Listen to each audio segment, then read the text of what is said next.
नमस्कार, आप सभी का स्वागत है। राजनीति में कब कौन किसका दोस्त या दुश्मन बन जाए कहा नहीं जा सकता, क्योंकि राजनीति का की जो पृष्ठभूमि है वो कुछ ऐसी ही है। कहा यह भी जाता है कि राजनीति में विश्वास किया नहीं जा सकता, क्योंकि कब कोई अपने आपके करीब आ जाता है तो कोई कब आपसे कब दूर चला जाता है पता नहीं चलता। दरअसल उत्तर प्रदेश की राजनीति से एक बड़ी खबर निकल कर सामने आ रही है, जहां पर मायावती जो एक समय उत्तर प्रदेश की सबसे मजबूत नेताओं में गिनी जाती थी, उनको लेकर एक बड़ी खबर सामने आ रही है कि क्या बीएसपी ने अब बीजेपी से हाथ मिलाने का ठान लिया है। क्या बीएसपी और बीजेपी का गठबंधन उत्तर प्रदेश में होता हुआ दिखाई पड़ेगा। दरअसल जो खबर सामने आ रही है वो अपने आप में चौंकाने वाली है, हैरान करने वाली है, क्योंकि जनवरी यानी बीते महीने में मायावती को दिल्ली में एक बंगला दिया गया, यानी सरकारी आवास दिया गया है, और ये बंगला जो है वो अपने आप में चर्चाओं का विषय बन गया है, क्योंकि जो बंगला उनको दिया गया है वो बंगला उनको मिलने जिस तरह का उनको बंगला मिलना चाहिए उससे कहीं बेहतर अपडेट बताया जा रहा है। दरअसल जो खबर है वो ये खबर निकल के सामने आती है कि जनवरी 2026 में मायावती को दिल्ली के अंदर एक बंगला दिया गया है, और ये बंगला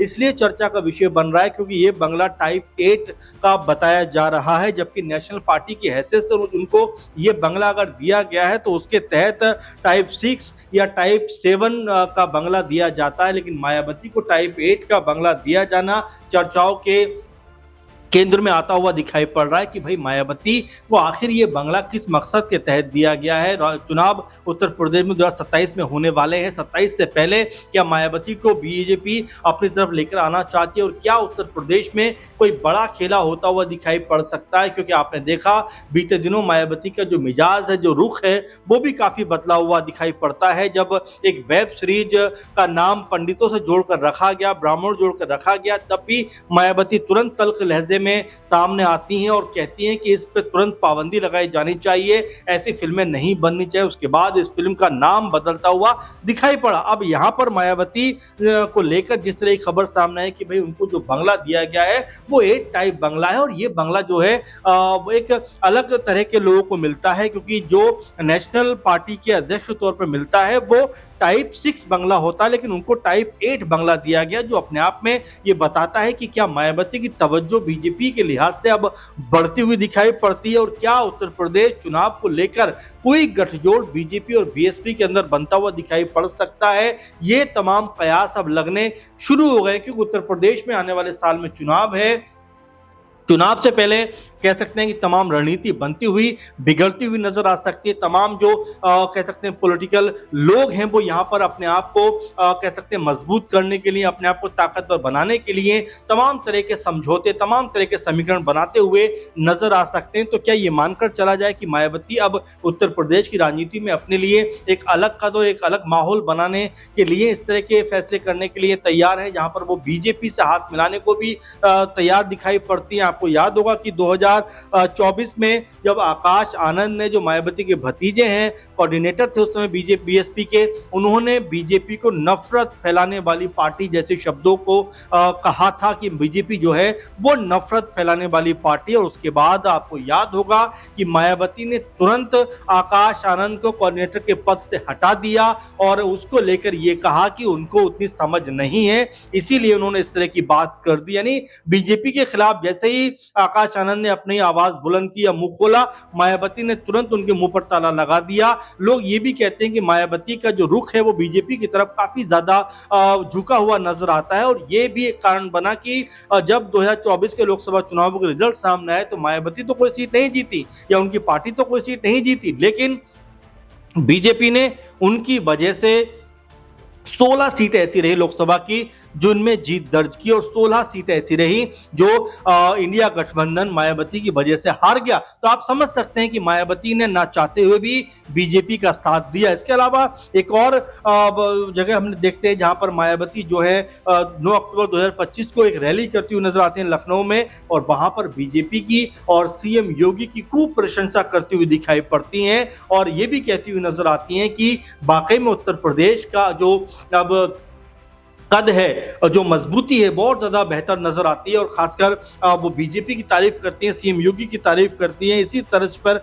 अब क्या ये देखा जा सकता है कि उत्तर प्रदेश में एक बार फिर बीजेपी और बीएसपी का कोई गठजोड़ यहाँ पर होता हुआ दिखाई पड़ सकता है? क्योंकि 2024 में बीजेपी ने भी देख लिया कि किस तरह से उनको यहाँ पर बड़ा घाटा होता हुआ दिखाई पड़ा। जो पार्टी 63-64 सीटों पर थी, वो अचानक 30-31 सीटों पर आकर खड़ी हो जाती है। तो बीजेपी को भी यहाँ पर समर्थन के साथ की जरूरत तो है।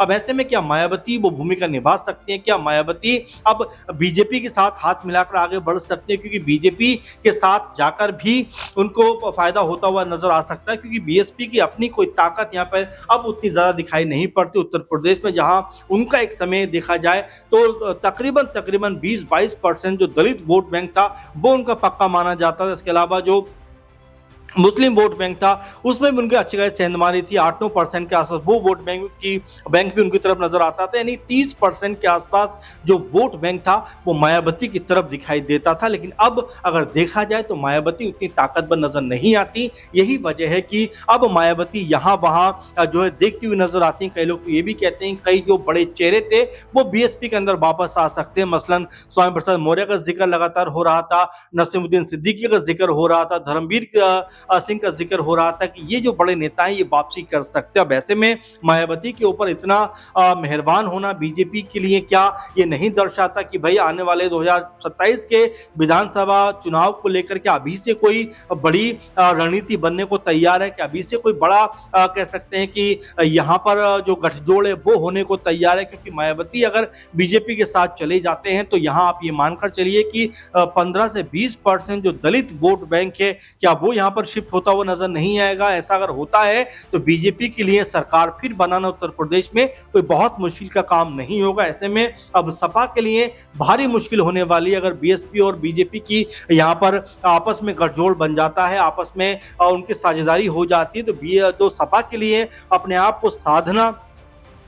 आप को उत्तर प्रदेश में जो ख्वाब देख रहे हैं कि भाई हम सरकार बना लेंगे उत्तर प्रदेश में, हमारे पास 37 लोकसभा के सांसद आ गए हैं तो हम बड़े आराम से सरकार में चले जाएंगे, क्या उसके ऊपर अब कोई बड़ा प्रहार होता हुआ दिखाई पड़ेगा? क्योंकि उसके बाद भी देखा गया कि उत्तर प्रदेश में जो उपचुनाव हुए उसमें भी लगभग 7 से 8 सीटों पर 10 में से बीजेपी ने बाजी मारते हुए दिखाई पड़े। तो ये अपने आप में बताता है कि बीजेपी अपना कद उसी लेवल पर रखना चाहती है। इसीलिए मायावती को लेकर जिस तरह का रुख बीजेपी की तरफ से अपनाया जा रहा है वो बताने को काफी है कि मायावती क्या अब बीजेपी के समर्थन में या साथ में चलती हुई दिखाई पड़ेंगी? क्या यहाँ पर एक बार फिर कमल और हाथी का साथ देखने को मिल सकता है? क्योंकि इससे पहले भी ऐसा नहीं है कि मायावती और बीजेपी का गठबंधन ना हुआ हो, इससे पहले भी हमने देखा है गठबंधन हो चुका है। तो क्या उसी की पुनरावृत्ति यहाँ पर होती हुई दिखाई पड़ेगी? और चूंकि मायावती के बारे में बार बार जिक्र हो रहा है कि अकेला चुनाव लड़कर उन्होंने देख लिया कि क्या हासिल उनको हुआ 2024 के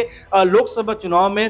पूरे देश के अंदर अगर लोकसभा सीटों की बात करें तो लगभग 400 से ज्यादा सीटें मायावती ने कह सकते हैं चुनाव उन पर लड़ा, लेकिन एक भी सीट मायावती जीतने में कामयाब नहीं हो पाई। विधानसभा 2022 की बात करें तो मायावती के हिस्से में इक्का दुक्का सीट आई। तो कुल मिलाकर देखा जा सकता है कि मायावती खुद को रीस्टैब्लिश करने के लिए हो सकता है कि यहाँ पर बीजेपी की तरफ झुकाव वो करती हुई दिखाई पड़े, और ऐसा होता है तो आप देखिएगा कि आने वाले वक्त में मायावती और बीजेपी अगर साथ आते हैं तो उत्तर प्रदेश की राजनीति में एक बड़ा हंगामा और कह सकते हैं हलचल मचती हुई दिखाई पड़ेगी। क्योंकि वोट शेयर की बात करें तो मायावती का अभी भी जो वोट परसेंट है वो काफी ज्यादा नजर आता है। तो ऐसे में मायावती जिस तरफ जाएंगी उस तरफ का जो पलड़ा है वो भारी होता हुआ दिखाई पड़ेगा। आप इसको लेकर क्या सोचते हैं जरूर कमेंट करें, लगातार बने रहिए हमारे साथ। नमस्कार।